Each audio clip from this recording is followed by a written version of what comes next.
Hello, नमस्कार। आज हम बायोलॉजी पढ़ेंगे जिसमें हमारा टॉपिक है मानव रोग। तो इसके हम शॉर्ट नोट्स देखेंगे। इसमें पहला ही देखेंगे, प्लाज्मोडियम किस रोग का कारक है? मलेरिया। इसका प्रोटोजोआ होता है मलेरिया का, जैसे प्लाज्मोडियम वाइवेक्स। तो प्लाज्मोडियम जो है मलेरिया रोग का वाहक है। मलेरिया रोग किस मच्छर के काटने से संक्रमित होता है? मादा एनाफ्लीज। मलेरिया रोग के उपचार हेतु कौन सी औषधि लाभदायक है? क्लोरोक्विन एरेब्रिन। 2 टैबलेट हैं ये। एंटमीबा हिस्टोलिटिका किस रोग का कारक है? अमीबियासिस। एंटमीबा हिस्टोलिटिका, इससे पेचिश होती है। अमीबियासिस रोग किस शरीर के भाग को प्रभावित करता है? बड़ी आंत को। एमेटिन, डियोडोक्विन, टेट्रासाइक्लिन औषधि का प्रयोग किस रोग का में लाभदायक है? अमीबियासिस। ट्रिपैनोसोमा रूसी किस रोग का कारक है? निंद्रा रोग का। निंद्रा रोग में कौन सा शरीर का अंग प्रभावित होता है? Lymph node. निंद्रा रोग किस मक्खी के काटने से संक्रमित होता है? सीसी मक्खी। सुरामिन पेंटामिडिन औषधि का प्रयोग किस रोग में किया जाता है? निंद्रा रोग। कालाजार रोग कौन है? लीशमानिया। कालाजार रोग का कारक जो है वो लीशमानिया है। कालाजार रोग किसको द्वारा संक्रमित होता है? सैंड फ्लाई या बालू मक्खी। कालाजार का प्रभाव किस शरीर के अंग में होता है? यकृत, प्लीहा या हड्डी मज्जा या पेंटाहेक्सोनेट नियोस्टोबोसा औषधि का प्रयोग किस रोग में लाभप्रद है? कालाजार। रिंगवर्म रोग का कारक कौन है? Microsporum trichophyton. एथलीट्स फुट रोग का कारक क्या है? ट्राइकोफाइटोन। मधुरेल मायसीटोमी किस रोग का कारक है? मधुरा फुट। टांगों में लाल धब्बे किस रोग का मुख्य लक्षण है? धोबीच। टीनिया सोलियम किस रोग का कारक है? टीनियोसिस। एनसाइलोस्टोमा ड्यूडेनेल किस रोग का कारक है? एनसाइलोस्टोमियासिस। एस्केरिस लुब्रिकाइडिस किस रोग का कारक है? एस्केरियासिस। बाउचेरिया बैंक्राफ्टी किस रोग का कारण है? फाइलेरियसिस। इसमें एक टांग सूजकर और पैर सूजकर, ऐसा हाथी पाँव भी बोलते हैं इस बीमारी को। कौन सा रोग रक्त वाहिनियों में कोलेस्ट्रॉल का या कैल्शियम के जमाव के कारण होता है? आर्टीरियोस्क्लेरोसिस। उच्च रक्तदाब की स्थिति में किसका सेवन हानिकारक है? धूम्रपान का। हृदय पेशियों में रक्त की समुचित मात्रा न पहुंचने के कारण क्या परिणाम होता है? दिल का दौरा। कोरोनरी हृदय रोग किस यंत्र द्वारा चिन्हित होता है? इलेक्ट्रोकार्डियोग्राम। मूत्र में शर्करा की बढ़ी हुई मात्रा किस रोग की पहचान है? मधुमेह, डायबिटीज। शरीर के किसी अंग या भाग में कोशिकाओं की असामान्य वृद्धि किस रोग का मुख्य लक्षण है? कैंसर। त्वचा अंतरांगों की झिल्लियों या ग्रंथिल अंगों या ऊतक पर कैंसर का कौन सा रूप उत्पन्न होता है? कार्सिनोमास। पेशियों में उत्पन्न कैंसर का कौन सा रूप है? सार्कोमास। हड्डियों, मस्तिष्क तथा नलिका तंत्र में कैंसर का कौन सा रूप उत्पन्न होता है? गिलिमास। त्वचा की पिगमेंटेड कोशिकाओं में उत्पन्न तेजी से बढ़ने वाले कैंसर का कौन सा रूप है? मेलेनोमा।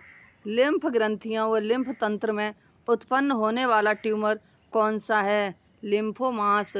लिम्फोमास जैसी स्थिति क्या कहलाती है? हॉडकिंस रोग। कैंसर के लिए उत्तरदायी पदार्थ क्या कहलाते हैं? कार्सिनोजन। ल्यूकेमिया के लिए उत्तरदायी है बेंजीन।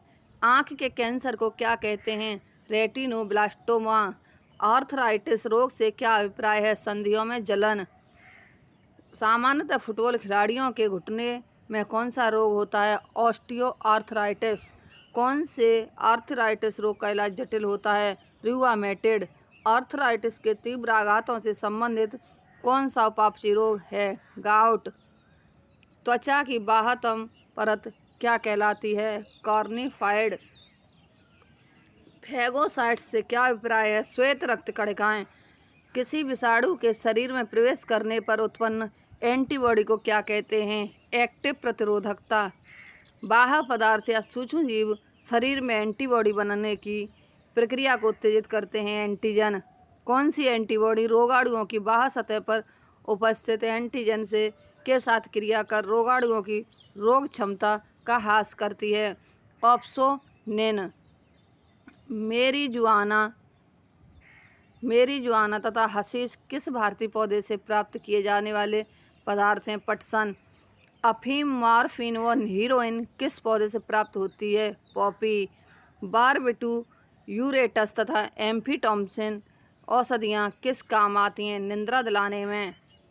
शल्य क्रिया से कुछ पूर्व समय रोगी को कौन सी दवाएं दी जाती हैं। एनेस्थेटिक, इसमें क्या है, जैसे किसी को ऑपरेशन या सर्जरी की आवश्यकता पड़ती है तो उसके लिए मरीज को बेहोश करने के लिए या उस स्थान को सुन्न करने के लिए एनेस्थीसिया दिया जाता है। कौन सी एनेस्थेटिक दवाएं दंत चिकित्सकों द्वारा दांत निकालते समय काम में लाई जाती हैं। लिग्नोकेन तथा प्रोकेन। एस्पिरिन तथा शक्तिशाली एनाल्जेसिक्स कौन सी है। Morphine, heroin. पेनिसिलिन, स्ट्रेप्टोमाइसिन, क्लेरोमाइसिन तथा टेरामाइसिन किस प्रकार की महत्वपूर्ण दवाइयाँ हैं। एंटीबायोटिक्स। छींक आने तथा नाक बहने के लिए कौन उत्तरदायी है। हिस्टामिन्स।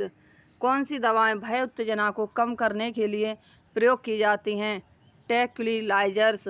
एथलीट फुट रोग किस कवक द्वारा होता है। Tinea pedis. खाज रोग किस कवक द्वारा होता है। एक्केरिस स्कैबीज।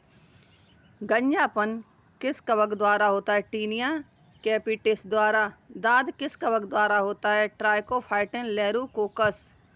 एड्स, डेंगू ज्वर, पोलियो, इन्फ्लुएंजा, चेचक, छोटी माता, गलसोथ, खसरा, ट्रकोमा, हेपेटाइटिस या पीलिया, रेबीज, मेनिंजाइटिस, हर्पीज आदि बीमारियां किस परजीवी के कारण होती हैं।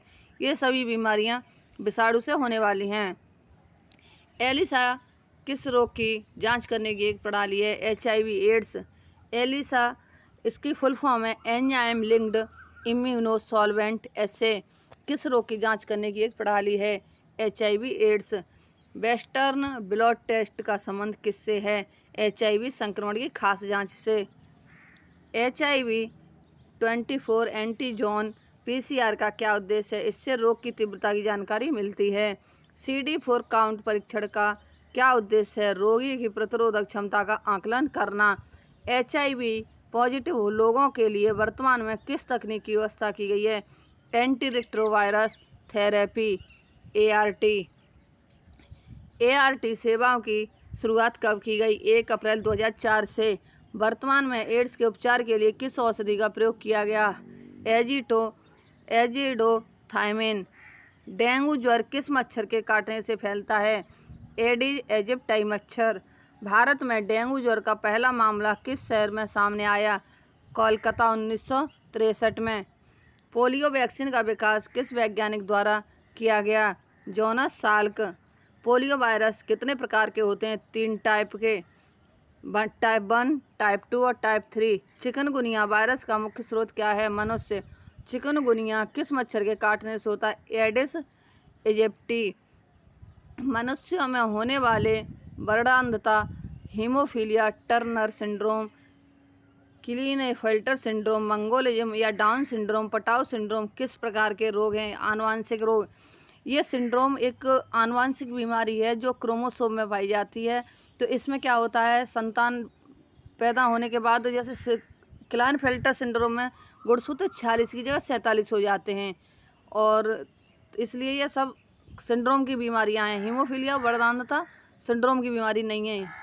पक्षाघात या लकवा पैरालाइसिस का मुख्य कारण क्या है। रक्तदाब के कारण मस्तिष्क की धमनी फट जाना। सीजोनेफ्रिया किस प्रकार का रोग है। मानसिक रोग। मिर्गी या अपस्मार रोग किस कारण होता है। मस्तिष्क के आंतरिक रोगों के कारण। मनुष्य के शरीर के किसी भी अंग में त्वचा से लेकर अस्थि तक यदि कोशिका वृद्धि अनियंत्रित हो तो इसके परिणाम स्वरूप कोशिकाओं में अनियमित गुच्छा बन जाता है। इस अनियमित कोशिकाओं के गुच्छे को क्या कहते हैं। कैंसर। कैंसर को स्थापित होने में जो समय लगता है उसे क्या कहते हैं। Latent period. कैंसर कितने प्रकार के होते हैं। 4 प्रकार के। कार्सिनोमास, सार्कोमास, ल्यूकीमियास और लिम्फोमास।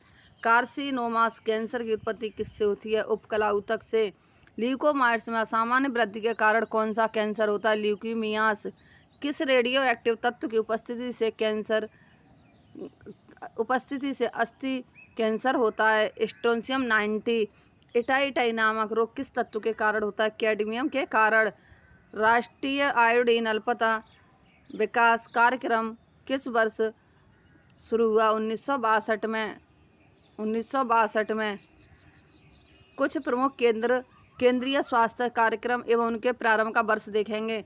राष्ट्रीय दृष्टिहीनता नियंत्रण कार्यक्रम 1976।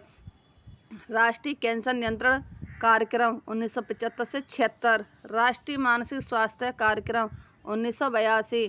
राष्ट्रीय एड्स नियंत्रण कार्यक्रम 1992। राष्ट्रीय तपेदिक नियंत्रण कार्यक्रम तपेदिक टीबी 1997। प्रजनन एवं बाल स्वास्थ्य कार्यक्रम 1997 से 98। पल्स पोलियो कार्यक्रम 1997 से 1998। इसी के साथ ही हमारी आज की ये क्लास समाप्त होती है। धन्यवाद। हमारी अगली क्लास कल